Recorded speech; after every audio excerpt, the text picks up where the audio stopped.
Ако още веднъж така ми страхува, ще те убия. И много си безграмотен, ме. Ко да направя? Ще мълчиш? Господине, пиши един бял климатроник, термобиши.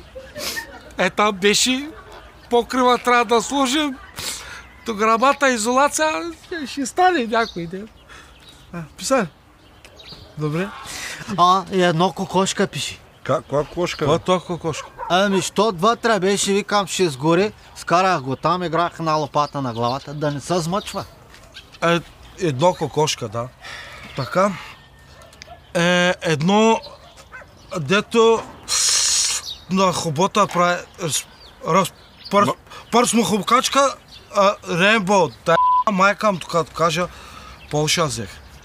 Да. Вербатора? Не, такива глупости не описваме, дайте набързо да повторим само, да не пропуснем нещо. Сателит, телевизор, да. пералня, клима... Да.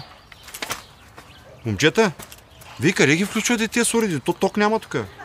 Ко? Ток няма, ток. Ама добре, че каза. Пиши и един агрегат за ток Honda. Дизел. Моля. Пиши дизел, моля. Сега, вие двамата какви сте тук? Педрази. Ние сме пари барковчени. Аз съм Марин. Защо? Аз съм Марин, той е Исмата. Ние сме първи бартовчеди. Да. Колегата е Исмата. Ние сме първи бартовчеди. Защо? Така. Пеш. Телевизор какъв? Громи. Че дето трансферни данни дет префърля над... USB? Гори пак вътре топло прави.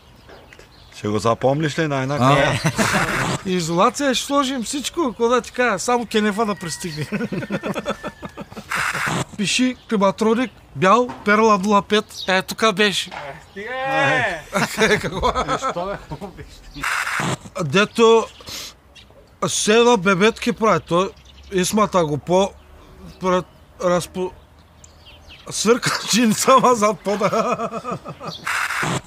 Хубота, майка ти маха да маха за дълбоки. Размокачка. Да, Рембо. Така.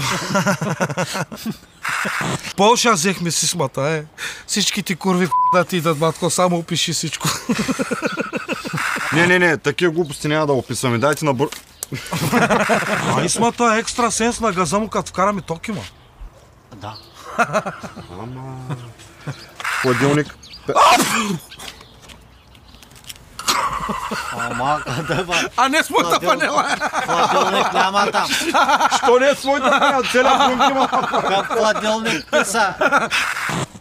Ще го заебем то, смай. Как? Става ли то, бе?